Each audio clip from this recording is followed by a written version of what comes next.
can't lose. No, we can't lose. Enjoy it while it lasts. Gambling gods, fickle bunch. Oh yeah, so easily We affected. have a shooter and a good one coming out for a new point. Get your bets down, ladies and gentlemen.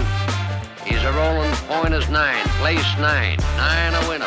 Got a hot hand. Place your bets, ladies and gentlemen. They bet on absolutely anything. Don't make them prove it. First time I played craps, a guy died at the table, and I was like, What? I'm in. You're tuned in to Gambling with Good JuJu. Welcome in, everybody, to Gambling with Good JuJu, the official home of Midwest casino road trips to dive casinos that won't let you record, but also won't pay enough attention to stop you. While we kick things off, do us a favor and head on over to YouTube or your favorite podcast platform and click the like, follow, subscribe, all those buttons that let them know you appreciate what we're doing. Hit us up on the socials at Good Juju Bets for some additional entertaining content. And if you really like us, then head on over to goodjujubets.net, click on the merch shop, and show your support. On this week's episode, we're talking with Ed Robinson from the amazing YouTube account Roll to Win Craps and co-host of the Casino Tears podcast, which we love. If you want more information on Ed from someone other than Ed, make sure to check out our episode with his co-host, Ten from last December. Ed, welcome into the show. Glad to be here. We are super excited to have you on. I know that RJ's been following your content longer than I have. RJ's more the one who's the expert on the casino side of things, and I'm the one who's kind of the trying to figure it out sort of side of things as we go along. Are you here. the guy driving the car during the road trips? I am the one who's driving. I am the one That's what I who's thought. driving. That's what I figured. Yes, I'm the one who's driving. You see, he's already got it pegged. Yeah, exactly. The chauffeur. Before we kick things off, I listened to your last episode that just released actually today. And I got to say, Saving Grace has been added to the watch list on my behalf. And I have to ask, have you watched the show Justified?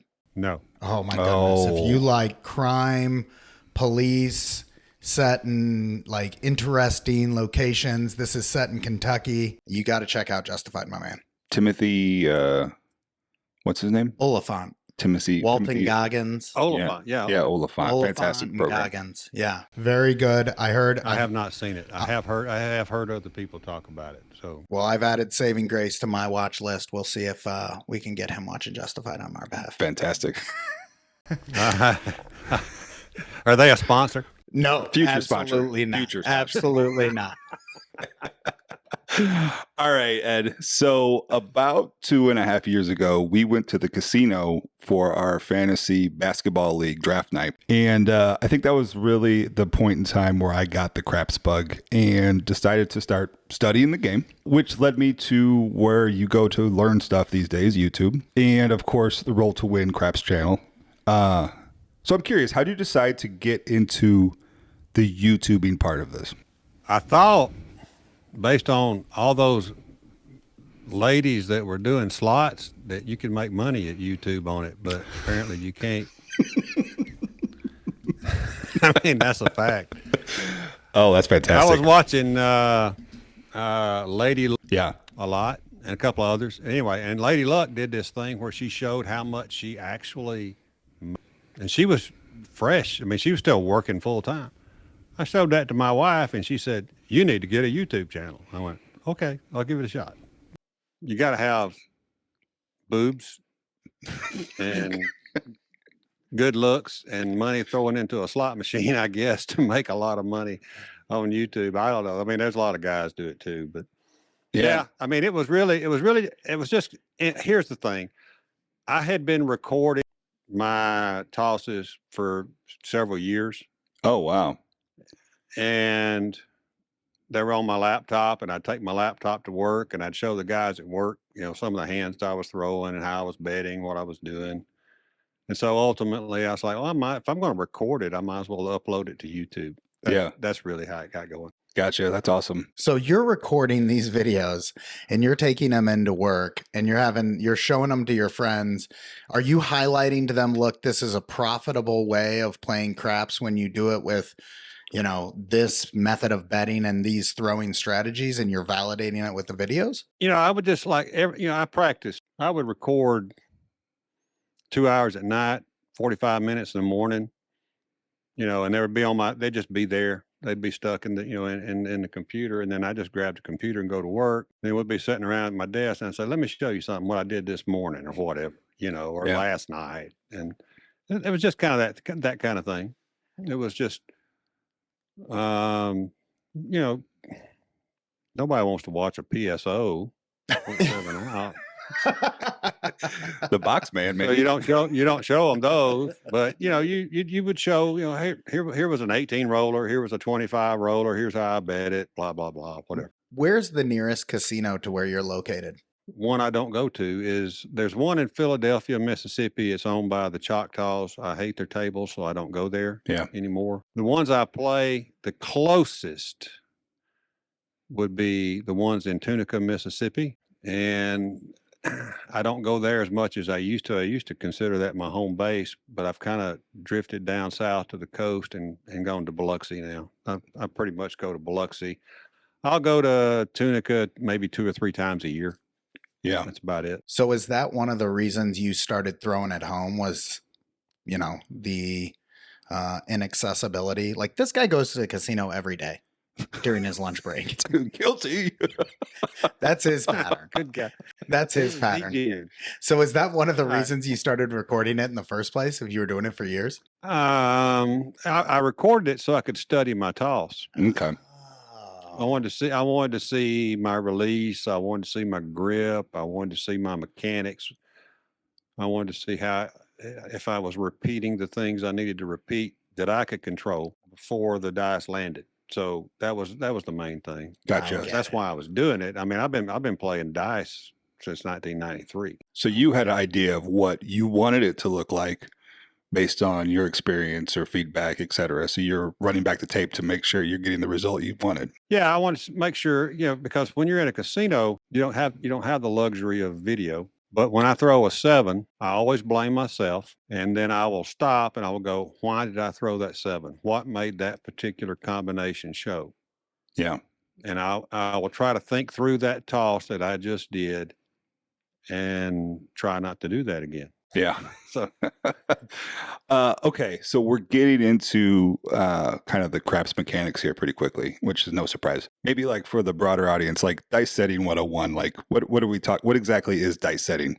well, dice setting is setting the dice in a particular fashion to give you some sort of expected result based on your personal mechanics of your toss. How many Now, are there? Like, How many? how many how many what? different positions do you try all? Like, are all of them good for different results, or are there like a few of them that you want to focus on in terms of setting the dice in a particular manner? I typically will have 4 to 5 basic sets for specific outcomes. Okay. Call it a cluster or whatever. You know, certain sets should give me. I know that certain sets should give me horn numbers. Okay. Certain sets should give me inside numbers. 4 5s. I mean 5, 6, 8, 9. Some are going to be heavier on the 4 and 10, and some of them have no particular concentration of numbers. Do you know how many different dice sets you can make with 2 sets of dice?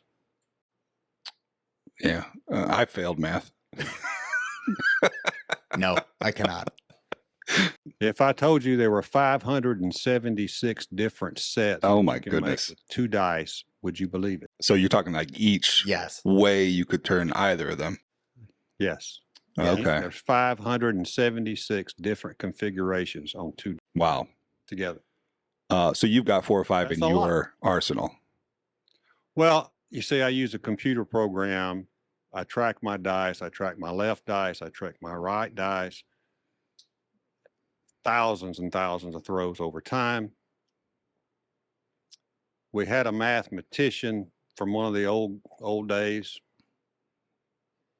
that discovered that there was a certain correlation with the sevens being in the same spot on different sets, right?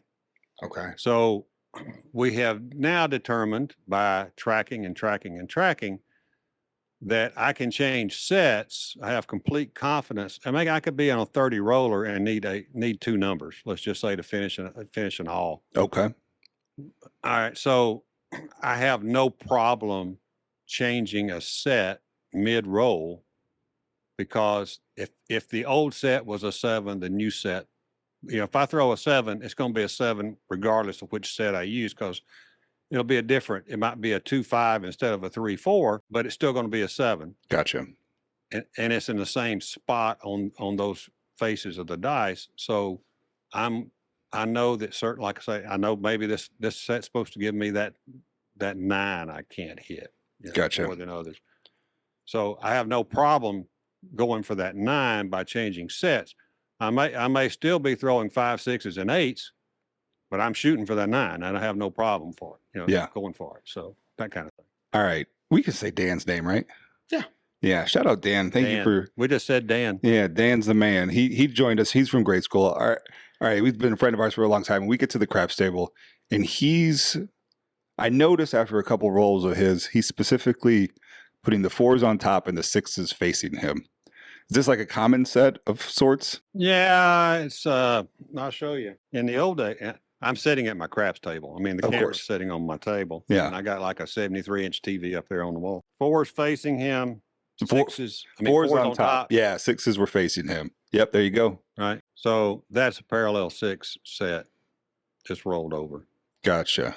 So how we call that a parallel 6.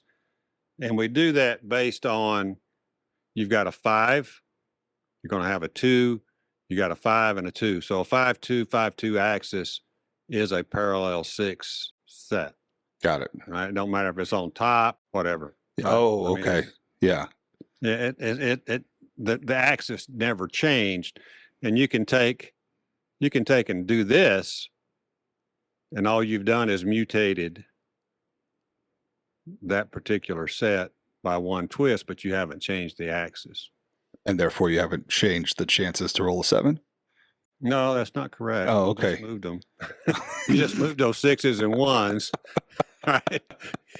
When you do that, Ed, I'm trying when to you do learn. that mutation, when you do that mutation, you're getting into a different mathematical calculation. Okay. But So why would you throw parallel 6s? Like, what's the scenario you're hoping for that would make you throw parallel 6s? I would throw a parallel 6s if I wanted to personally throw a 7. Oh, JuJu. That's backwards. We were getting a lot of 6s and 8s with it. Yeah, we were. He bailed me out. Yeah. He bailed me out a couple times. That's not unusual. That's not unusual. But look at this. All right. So I got 6s on front. Obviously, I got aces on the bottom. I got 3s facing me. Obviously, 4s are going to be on the back. So those are double pitch 7s. There's 7s all the way around this thing if you double pitch, right? Now, a lot of people will throw this, if they've got good facial control, to lay 5 and 9s as a hedge against some other number, because there's no 5 or 9s on axis on that set. Oh. All right. So they got to have really good facial control. But if they get one off axis, then they're going to run into problems. What does facial control mean? Well, just for example, you're throwing a lot of 12s. You know, you're throwing a lot of hard 8s or a lot of hard 6s, that kind of thing. So you're referring to the face of the dice when you refer to facial Yeah. control. Now, you can take that. I'm going to rotate them a little bit. So now you've got a 6-4-10. Uh-oh. You got a right? And then you got a 6-3. So you've got to have good facial control in order to do that. Got it. But when you go off axis, depending on which way you go, you're getting 6s and 8s. There's also 7s on the inside and 7s on the outside. So a DI is trying to set the sets that's practiced and knows what they're doing. They're setting the sets to reduce the possibility of a 7. We cannot eliminate it. We cannot call our numbers. We'll get in pockets where we're hot on numbers, but you can't call a number. Sure. No, there is no such thing as dice control. All we're trying to is influence it so that we get a desired outcome. Okay. So let's say me and Peter were going to go to the casino tonight. Which set should we start with? I tell you to start with a hard way set like everybody else does, because you're probably going to be off axis a lot. Is that the flying V? Flying V, is that what we're doing? I do the 3 one way, 3 the No, other. a hard way set is just simply you've got your 1-6 and your 1-6 is your axis, and so you're looking at hard ways all the way around. But more than likely, and this is a set most beginners start with because it looks cool. But they tend, they're throwing, they don't have their control under, they don't have good control yet, or they're brand new, or they're just kind of flinging them down the table. So they end up with a lot of 1s or 6s showing. So if you throw in a hard way set, even though there's 4 7s in this set, if you throw one off axis, if you got a 1 showing and some other number, you're never going to throw a 7. Gotcha. So you've got a better chance being probably random, as I would call it. Yeah. With a hard way set. I mean, we all start with it. Okay. I got some work to do. Have you ever tried this yourself? Like very early when old Jolly St. Vic was doing it. Yeah.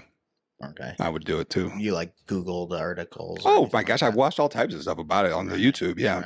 Right. Okay. Yeah. We started back in the early 2000s when internet was still relatively new. There was no YouTube. We had message boards, meetups. We had classes going on. I mean, we had believers, non-believers. We had all these crazy people.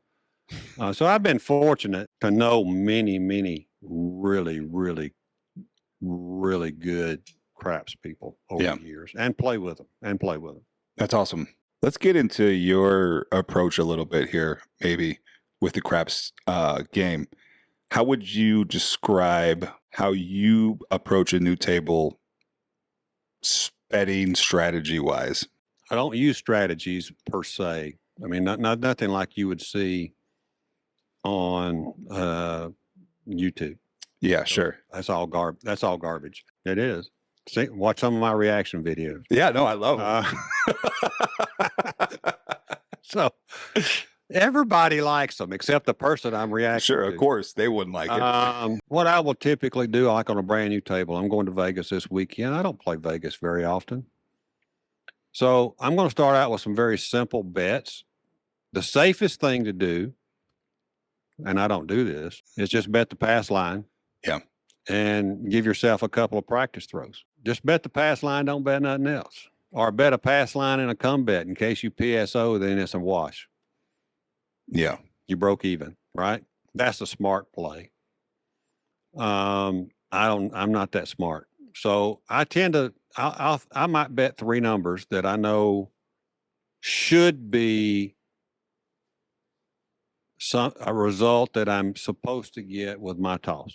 Let's just say a 6, 8, 9. I want to see if I'm getting what I expect, or am I getting something totally different with that bounce? All right. So is it my landing zone? I'll try a couple of different spots. I'll try 2 inches from the wall. I'll try 6 inches from the wall, lower arc, higher arc. After that, if I'm not liking it, I'm going to just leave, or I'm going to change to what I was throwing. Right. I mean, there's nothing wrong with expecting one outcome and getting the opposite outcome if you can bet it. Right. So instead of 6, 8, 9s, I'm throwing 4, 5, 6s. I can make that switch pretty quick. I'm probably going to leave the 8 up, might even leave the 9 up. But if that 4 and 5 start popping, I'm just going to go ahead and bet them. If the 9 suddenly hits, I'm not going to press it. I'm just going to collect it because it hadn't appeared. That kind of thing. You start out kind of cautious, but you know what you're looking for, and then am I getting what I'm looking for? Yeah, interesting. Do you scout tables, or are you, when you walk into a casino, are you pretty easy all the to time. please? Okay, so you are. And what are you looking for when you're scouting the table? I'm looking to see how many people are on it, what positions are open, how much money is in their rack, And what does their face look like? Are you looking Yeah. for the good juju? I love good juju. Is that A what? buddy of mine is the best juju bringer you've ever seen. But yeah, you're looking for that. I'm looking to see how the table's playing. And if it's a crowded table, I'm looking to see who's about to get out. Mm. And are they at a position I want?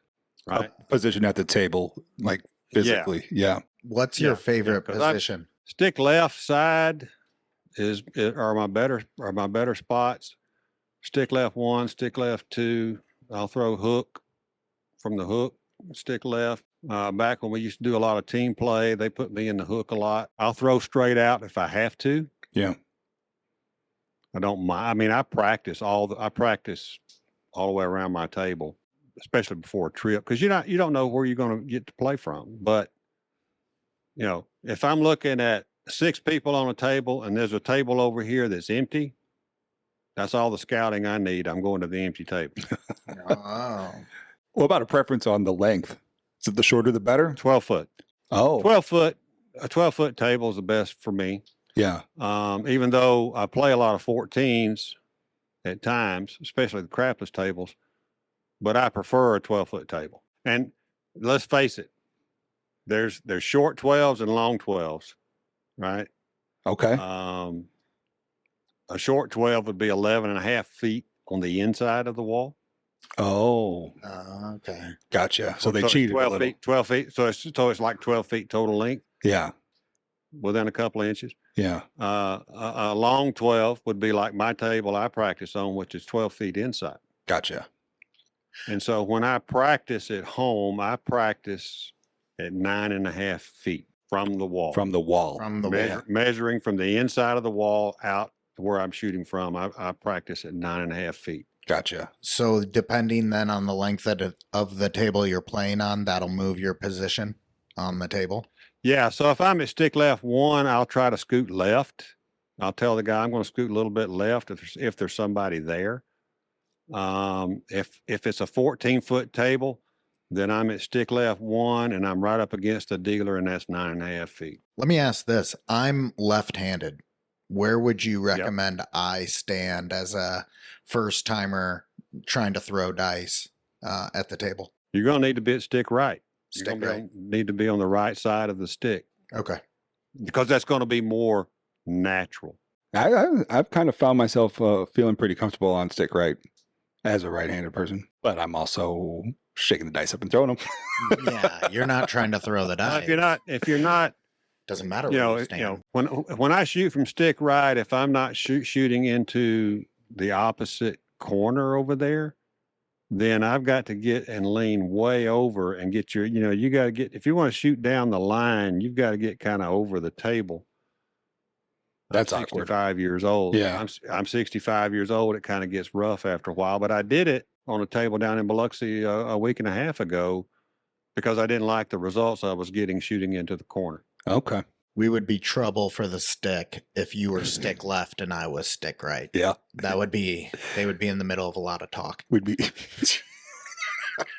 Most stick people, most dealers like to have some conversation going. Yeah. I mean, they get tired of talking to each other, so they'd love to have some good conversation going, especially if it's funny. Yeah, we try to be funny. We'd work at it. One more bit on Have you got a list of questions for Ed there? Is that what that is? I got a few. Sure do. I've been thinking about this Yeah, for I weeks. see. This is front and back on we just legal size paper. we discussed this with 10 Ton. This is why we don't go 2 hours in our interviews. He always has things that he wants to talk about, and then it just goes. Yeah, Because I man. never know what we're going to. I never know. Just like you guys, I don't know what we're going to talk about. Yeah. The awesome part about the It's 10 never it's never scripted on my end. I have no idea. He just says, "Hey Ed," and then we start. The awesome part about talking to 10 Ton is we thought we were going to talk about craps, and I don't think we talked about hardly any craps. No. Hardly any. It was just, let me tell you a story about Talks about something. me and chess. Yeah, exactly. So much chess. I ended the interview with him halfway through our conversation. Yeah. I said 10 times, I have to end this interview. Let me do this thing, and then we'll get back to our conversation. And then we talk for another hour. Okay. So I do want to get back to the comment you made on our Instagram post the other day where we had laid out like a couple of house edges, right? So Yeah. you mentioned something about recovery mode and how many low house edge bets you need to make in recovery mode or something along those lines, right? Yeah, you were talking about low house edge bets. Yeah. If you've got 10 or 20 times odds on a pass line, you're cutting into the house edge. That doesn't mean you're a winner. Right. High variance, right? You're going to have a lot of volatility in your bankroll if you're doing max odds, Yeah. especially outside of Vegas, because they're basically 3, 4, 5s. We certainly don't by where any I- means bet the max odds anywhere we go. All right. So, I do, but mine are either 10 or 20 times odds. Most of the places I play in Biloxi are 10 times. There's one that does 20 times. Wow. You're very rarely going to see that. I mean, it's like the Cromwell used to advertise 100 times odds, right? Right. Everybody'd go there, but nobody play 100 times odds. Right. Novelty. I don't know why. So you're going to have a lot of volatility if you're doing those. You got to be prepared for a lot of swings, and then all of a sudden you find yourself down. Yeah. Maybe down half of your buy-in, we'll just say. And so you need to know, okay, number one, why am I down? Was it my betting? Was it my tossing? Was it me betting on other dummies at the table or what? And normally that's the reason. Yeah. I mean, normally people are always, have fear of missing out, or they're looking for that monster roll by somebody who's just picking them up and slinging them down the table. Sure. And it happens. Yeah. It does happen. I've witnessed it. Obviously, it happens. The longest roll recorded in history was by, some lady from, I don't know, New Jersey or whatever, just picking it up and slinging them. I've never heard how many come out 7 she had, but it doesn't really matter because she kept the dice and she was Right. always going. Nobody was tracking the rolls per se by the numbers, but the casino verified her as the longest roll in history. The hell was the question? Recovery mode specifically. Like, So what do you do in you're recovery down. mode? Yeah. You're down, and why are you down? Well, you've been betting stupid on the wrong people. I mean, you're you're betting whatever you're betting based on your bankroll. You're probably over betting your bankroll anyway, or you're over betting your buy-in, and all of a sudden 50% of your money's gone. You've been there 45 minutes. Right. Everybody's been there. So how are you going to recover? Well, I recover on myself. I don't rely on these other folks unless they're a known shooter, unless they're a qualified known shooter that I know and played with over the years. Then I'll be a little more apt to bet them a little stronger. But I mean, I've gone all in on myself before.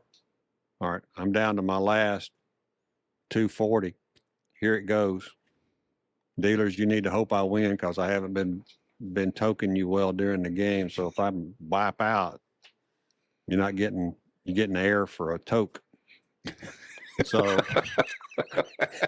Womp, womp. So I'm generally trying to do it on myself, but you've got to be a little more careful with how you're progressing because you got to get some money off the table, and Right. you got to get some money off the table quick. And so you want to be same betting or half pressing, as I call it, a little more. You don't want to go full pressure. You don't want to do any bets where you're taking money out of the rack and power pressing. You gotta throw some numbers. Sometimes it doesn't work, right? Right. But sometimes you go to a table because you're down and you're trying to hit an ATS just to get up. but during a session, if you bring yourself, all of a sudden you've gone from 500 down to 25 down, call it even and leave. Right. Yeah. When you walk up to a table and it's all strangers who It sounds like you don't trust very well when it comes time for them to throw. Are you still betting on them, or are you adjusting your strategy based on how they're throwing initially, or how do you handle that with regards to betting on other people's throws? Keep it simple. I mean, if you want to bet the right side or light side, the bet with the shooter, just bet a 6 and 8. You can do a don't pass and then do a 6 and 8. Okay. And so pick your point. Give me a number as a point. 5. 5 is the point. I've got a don't pass on the 5. If it's a $15 table, I got $15 on the don't pass. I'm going to put 18 on the 6 and 8. I need one hit. Yeah. I need one hit not to lose. That 18 pays me 21. Now, you've got to get that don't pass. It's got to survive Right. 6 ways of a 7 and 2 ways of an 11 to be established. You're fighting the math in the beginning, but if it wins, if it stays and they set a point, then you've got a positive way to do this. All right. So, you got 18, you got 15 against the point. If they get one hit, you got $21. You could come down right there and just sit there and see if you see if the don't pass hits. Right. Right. It sounds Or- to me like you're going dark side a lot. Yeah, is that I happening? I go dark. I would dark side you guys every time. Oh, now I can't wait to play with them. Oh my goodness. All right. So now, I mean, really, if you look at it this way, if you only know how to play the light side, Yeah. you only know how to play half the game. Right. Right. So I will, if I'm in Biloxi on a Friday and Saturday night, I play a lot of dark side. Oh, okay. Yeah. So this is really A in your lot. tool belt. I get it. Yeah. I play a lot. I'm waiting on the dice and I want to see. My goal always is this. It's really simple. When I'm at a table with a bunch of players, it doesn't have to be packed. I don't like packed tables, but if it's a good group of people, table's cold, I'm on the dark side. My goal is by the time the dice get back around to me, that I don't have to take money out of my pocket to bet on myself. I'm going to use what I won on all the other knuckleheads to make my bets. Oh, that's fantastic. I love it. I mean, that's the way I look at it, because if I Yeah. can win, let's just say $115 or $120, up and down, but getting getting money into the rack by betting the dark side around, then I don't have to use my money that I bought in with. I'm using some of the money I just won to make bets for myself. Yeah. Do you go dark side on 10 ton? I haven't yet, Yet. All right. So there's a chance. but I've only played with him a couple of times. All right. So you mentioned it earlier. You're heading out to Vegas, right? I assume to meet up with 10 ton. What else in is 2 days. Yeah, what's the agenda like for when you go out there? Is it just like nonstop craps playing or what? For me, yes. Yeah. For me, it'll be a lot of craps now, and I'm used to it. I'm used to it that way. But I'm not getting in till 7:00 this time. So on Thursday, so I figure it'll be 10:00, 10:30 before I get on craps table. How many days are you there? 5 nights. Oh my goodness. Yeah, that's fun. That's a lot of craps, man. 5 nights. Now, I mean, we've got our Casino Tiers event. I mean, I'll be teaching with Bo Parker, the dice coach. I'll be teaching with him for Saturday and Sunday. We've got full Awesome. days, both days. I mean, we're sold out. Oh wow. So that's on where both days. you would cover some techniques, etc., at the table. It's where we work on each person's individual toss. Ah. Individually, we take no more than eight at the table. We're going to be up there at 10 Tons Place, 31st floor, overlooking the strip. Friday, I'll play a lot of craps all day. Take a break during the afternoon. We're going to have a big cocktail party for all the attendees for the weekend. We supply the booze, and it's all super high dollar, top shelf stuff. We'll probably go play some craps that night. I know I will. And then Saturday morning at 8:00, we'll start our class. We take them to lunch. Lunch is on us, blah, blah, blah. 5:00, we'll stop, roughly 5:00. And then we'll schedule them to be at a certain location at a certain casino Saturday night where we'll have a private table for them and for our Sunday attendees. And we'll go play there. We'll rinse and repeat for Sunday. Sunday night won't be a guaranteed private table, but we'll go play with the attendees. And then I've got Monday that I'll play. I'll be there all day Monday. I'm not leaving until Tuesday, so Yeah. I'll be there. I'll be there playing. I've got some guys that may come in that I know. Not, I'll see them 2 weeks later in Biloxi, probably. Oh, yeah, there you go. So when you're in Vegas, what's it like scouting tables? And like, is it hard to find a table that's adequate for you? No, not really. There's several that I like. Okay. And they haven't changed that much. I mean, I stayed out of Vegas for about 3 years until last November. And, the Paris tables I generally always like. Bally's tables, not Bally's anymore. It's Horseshoe. Sure. I got run out of there once. So I have a grudge. By the pit? How'd you get run out? Tell us more. Yeah, we need to hear this. I was there with a group of guys. Yeah. And it was kind of a team play. Man, we don't pool our money or anything, but we go together as a group, make decisions as a group where we're going to play. And I had been trying all weekend to put a big dent into the fire bet at those tables. And we got on a table, and I got the dice first, and there was nobody on the table but about 5 or 6 of my guys.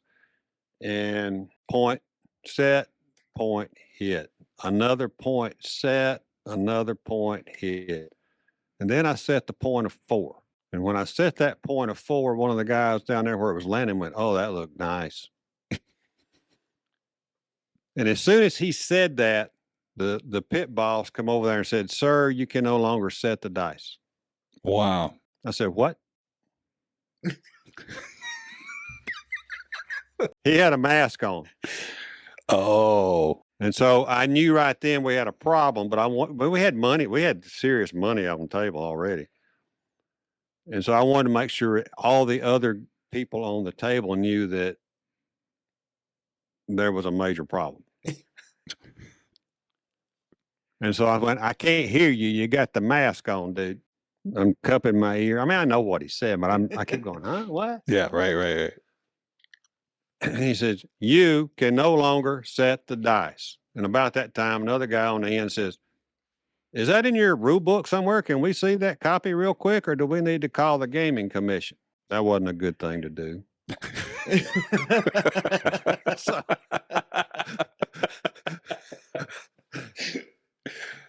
I said, "What's wrong with setting the dice?" He says, "I'm telling you right now, you can no longer set the dice." Because, I mean, I've knocked out 2 points. I'm working on my third. I'm stroking it right down the table. And I looked at the dealers and I said, "I want my money back, please." And they said, "We'll just turn you off." And I said, "No, that's not what I said. I said, I want you to hand me my chips and bring down those bets that I just made for you, because he's making me stop."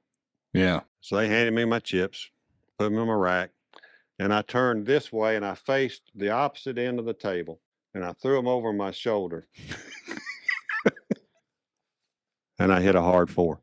Oh, no way. Oh, baby. And I went, "Are you sure you don't want me to set the dice now?" He's like, "You cannot set the dice." Wow. And so I just kept doing that until the hand was over, because I had ATS money up there that I couldn't pull down. I had a pass line I couldn't take up. Everything else was off the table. Yeah. I'm like, "Well, what the hell? I might just get lucky." I mean, I'm just turning around, throwing them like this. I threw about 6 times. I mean, I really was setting the dice. I could read, if you're good at it and you can read the axis, you can manipulate them as you pick them up, and the axis, and then you just kind of chunk them, and I was just kind of like hoping. For our audio only audience, he is literally throwing them blindly over his shoulder. Turning away from the table, throwing them blindly over his shoulder. Yeah. Yeah, exactly. Is that the only time And that's so- ever happened to you? I've gotten heat, but that's the only time I've ever been told I couldn't set the dice. That's crazy. Yeah. Yeah.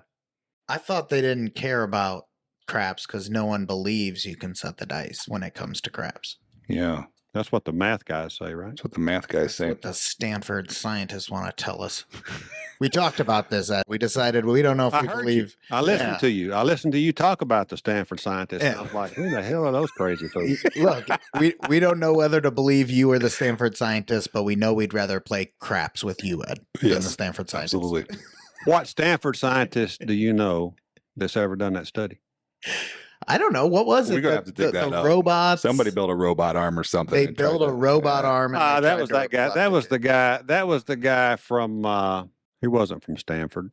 Oh, did we have the wrong? MIT or something? Yeah, somewhere. Okay, we had the wrong. Nowhere I League went to school. He still sets the dice, even though he couldn't prove it. But I could have shown him how to fix that machine to prove it. But he didn't know what he was looking for. Uh-huh.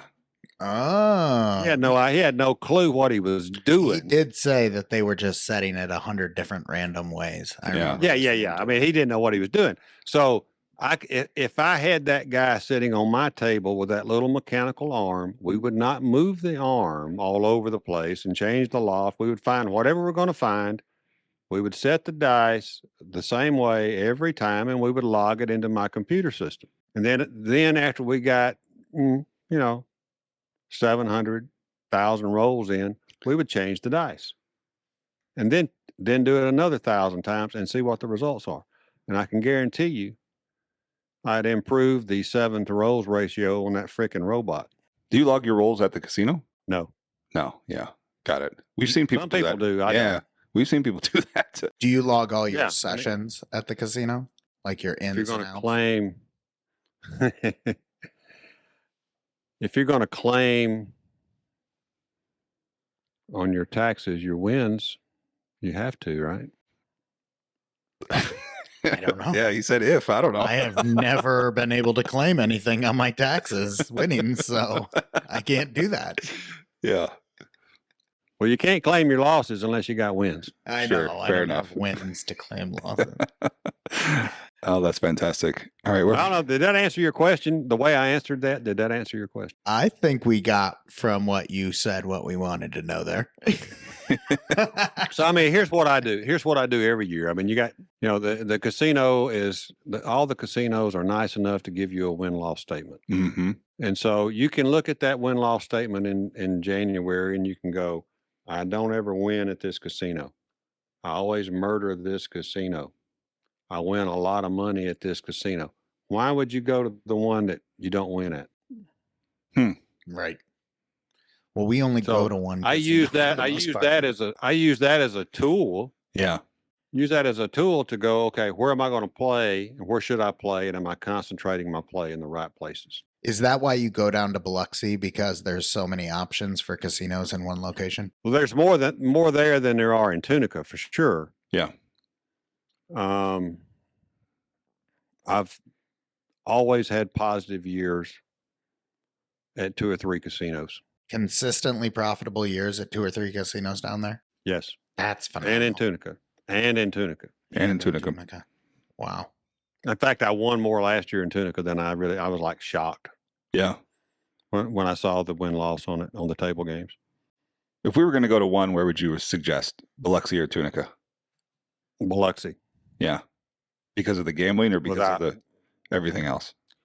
The whole package. Yeah. Okay. Tunica, unless you like cotton fields and 2 casinos, there's no need to go to Tunica. I mean, Tunica's Okay. got 5 or 6 casinos, but there's really only 2 Okay. that are serious about craps. Got it. Luckily, they're sitting side by side. Everything else is a drive. Biloxi, most of them are still a drive, but they're not a far drive. But you got the whole package. I mean, you got warm weather. You got, hell, them guys got 9 inches of snow in January. Damn.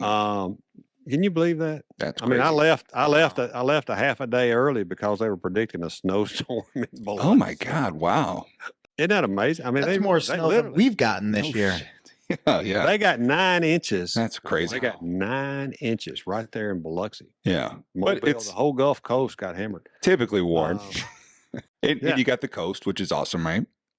And you got a lot of casinos. They are a little bit spread out. It's Okay. not like in Vegas or anything. I mean, there's two, Hard Rock and Beau Rivage are side by side. Everything else, you're either going to have to take public transportation, Uber, or just drive your car. When I say drive your car, I'm talking about 5 minutes, Yeah. 10 minutes max. You know, it's not far. Yeah. There's some further on up the coast that are about 30 minutes. I don't ever go there. Heading towards New Orleans, there's some more, and then you get on into New Orleans. But yeah, Biloxi by far. It's definitely on my If list of you, places to hit in the near future. well, you know, I do this meetup event. You guys ought to come down. Oh, bring yeah. your podcast gear. Heck It's yeah. in May this year. We're doing it in May this year. It's the weekend after Mother's Day. It's the Brownwater Bash, Brownwater Bash. number 3. This is our 3rd year. All right. Fantastic. I'll bring my license. My license has expired. I'll get a hold of 10 Ton. He's the official typist. I've seen the videos. Yeah, that's hilarious. Yeah, click. Whatever weekend that is after Mother's Day. I Yeah. forget the date. I'll look 17th, into it. 18th. Yeah, I'll look into it. Last year we had a little over 50 people show up. Wow. That's awesome. And it's just a meetup. There's no promises. There's no, you know, when we say use your comps. Every major corporation has got a casino down there. Okay. So, you know, if you got comps from Boyd Properties or something or whatever, or Caesar, they're all there. Yeah. So I just tell everybody, use your comps wherever you are.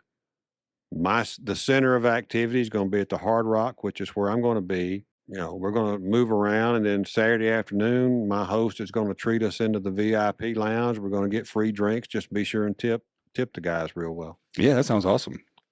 I'll look into So, it. you know, it's just a lot of fun. Yeah. You know, last year we had a private table. They gave us a private table. We pulled in several of the YouTube community that was in town for it, and 2 or 3 just extras. You know, we kept I think we had like 11 or 12 people on the table. Wow. Wow. But we organize it. We organize it in a very particular way, and we gave everybody a diagram. I mean, it's like a batting order.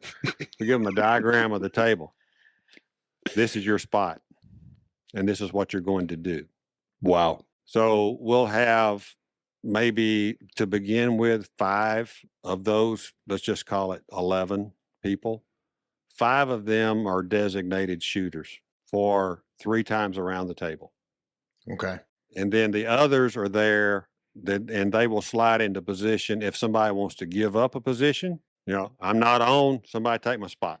Not feeling it. Or after the 3rd round, then we always have 2 that are not allowed to shoot.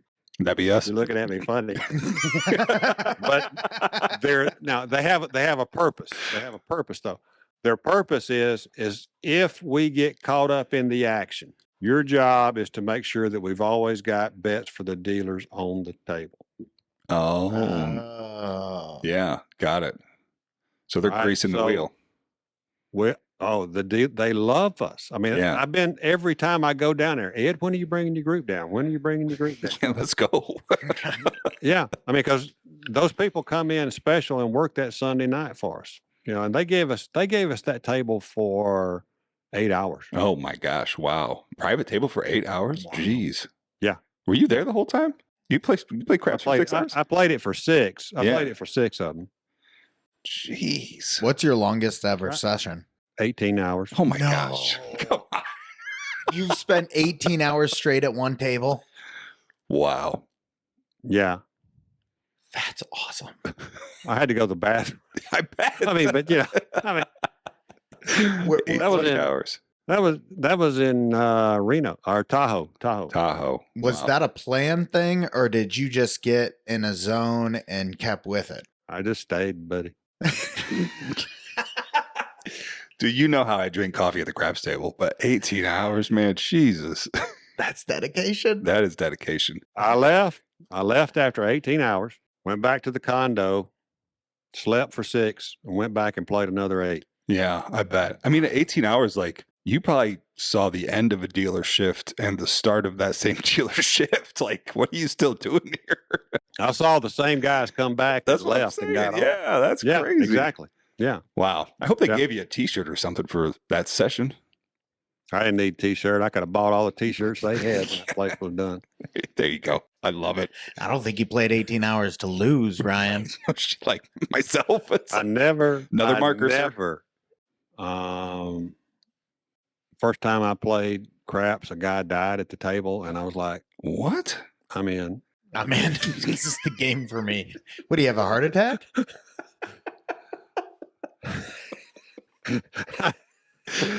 Oh my God. Yeah. He was with a lady that I don't think he was married to. And it was him and it was me. We were on stick right. First time I ever played in my life. And the table was so crowded, everybody was standing sideways to the table. And everybody on that table was throwing for 20 minutes or more. Wow. It was incredible. And so this guy had dinner reservations at the steakhouse. I mean, he was a high enough roller that the steakhouse would call the pit boss at the table and say, Mr. Blah, blah, your table's ready. And he would say, push me back. Push me back. He did that 5 or 6 times. And then in the middle of his roll, he was no longer standing. He was throwing the dice, threw the dice. They pushed the dice back to him. He's not there. He's laying on his back right here What? next to him. Yep. So they stopped the table. I mean, that's a disruption of the table, right? Right. I would think so. Yeah. But they don't want it to stop. They want it. I mean, they stopped, but they didn't stop long. They stopped long enough to call paramedics and all these kind of people. And they come in, they pick him up, put him on a gurney and wheel him out. The woman he was with did not go with him. Well, she had to play the hand out. And so, the next shooter gets the dice and she goes, I finish his roll. I'll finish his roll. And we're back off to the races. Yeah, exactly. And so after that, I went, if this game is that good, that the guy's willing to die at the table. Right.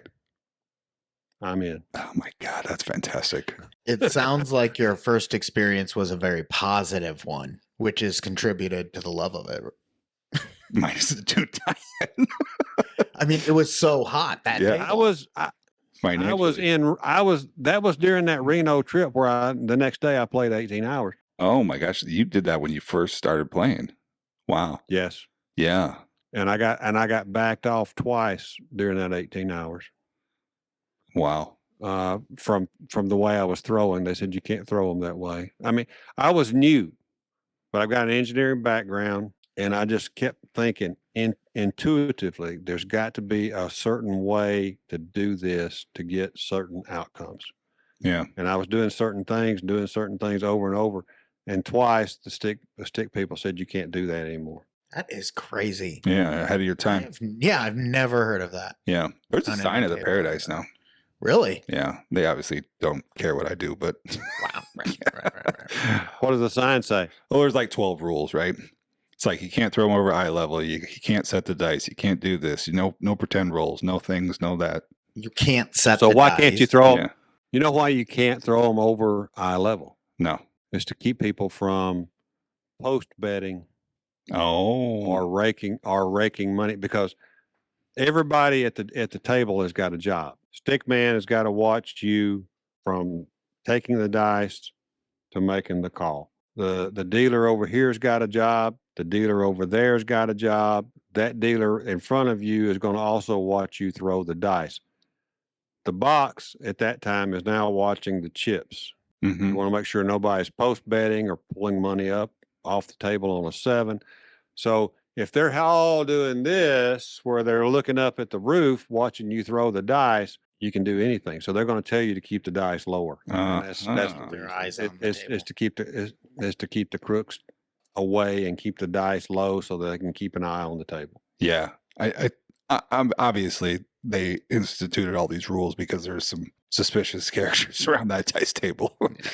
That's Yeah. all right. Yeah. Yeah, I'll show you the setting thing. the dice. I mean, are they serious about it? No, absolutely No, not. They don't take care. it seriously. They Okay, don't. they don't care. They don't care. But they do. The one thing I've seen them threaten people with is not hitting the back wall for sure. Yeah, Yeah. that is the one. thing that matters. That always happens. I mean, it happens to people just throwing them.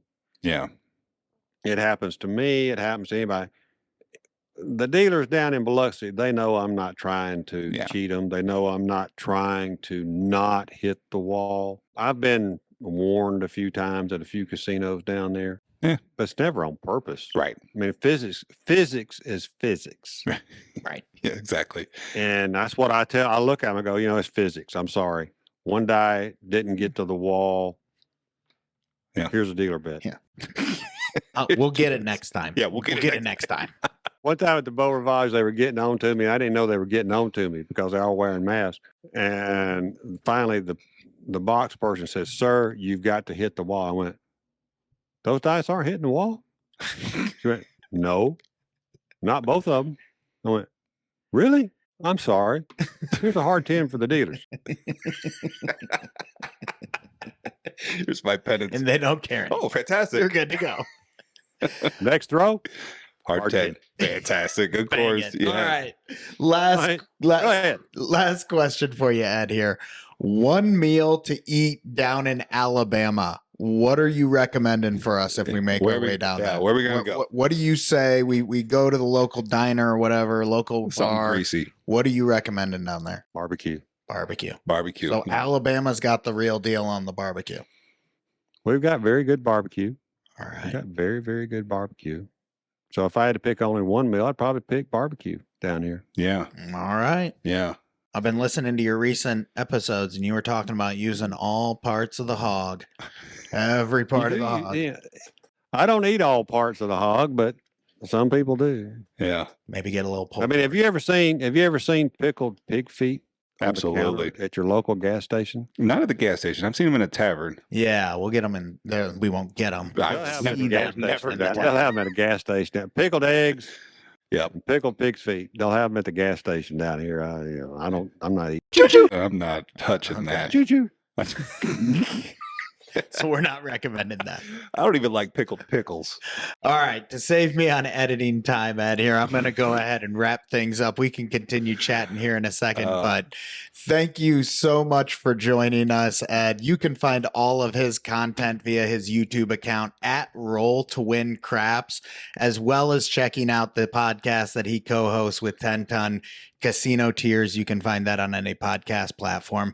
Ed, thank you so much for joining us this week. We had a wonderful time talking with you. Listen, good juju to your trip enjoyed it. also. Yes. Enjoy your Thank time you. in Vegas. I love good juju. Thank Yeah. you guys.